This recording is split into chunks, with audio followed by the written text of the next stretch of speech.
شیخ صاحب کیا لگتا ہے آپ کو، یہ حکومت جب نوٹس نہیں لیا تو یہ پھنس چکی ہے، ان کو مشکلات درپیش آ رہی ہیں؟ میرا خیال ہے میری خاموشی جو ہے وہ زیادہ اہم ہے عبادت ہے، اور حوصلے سے اور صبر سے استحکام سے خاموشی کے ساتھ ان سارے معاملات کو ڈیل کرنا ہے۔ 19 کیسز ہیں اور انشاءاللہ بہتری ہے۔ شیخ صاحب آج آنے والا جو وقت ہے اس کو آپ کس طرح سے دیکھ رہے ہیں؟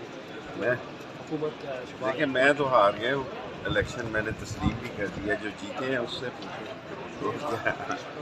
میں تو دیکھیں ہار گیا ہوں اور میں نے اسی وقت تسلیم کر دیا کہ میں ہار گیا۔ شیخ صاحب یہ ججز کو جو ہے نا دھمکی میں حقوق مسئلہ ہو رہے ہیں، یہ بڑا سیریس مسئلہ ہے۔ اس کے اوپر آپ کس طرح سے دیکھتے ہیں؟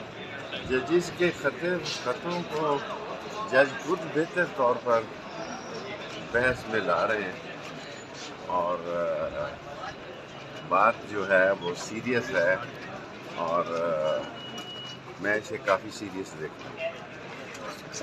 شیخ صاحب آپ نہیں سمجھتے ہیں کہ نوٹس دینا چاہیے تھا؟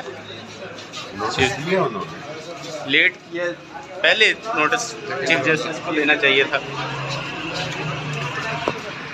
میں زیادہ نہیں اس پہ بات کرنا چاہتا، بڑا اہم یہ مسئلہ اور حساس مسئلہ ہے، اور اہم اور حساس مسئلے پہ وہ خود ہی بہتر کے طور پہ بات کریں تو اچھا ہے۔ اس سے حکومت کو ٹف ٹائم، حکومت دیکھیں جی، حکومت کو یہ نہیں معلوم کہ حکومت کیا کر رہی ہے۔ نہ میں ٹی وی دیکھ رہا ہوں، نہ اخبار پڑھ رہا ہوں، نہ میں ٹویٹ کر رہا ہوں، اور ریسٹ کر رہا ہوں۔ Rest is the best. Thank you شیخ صاحب۔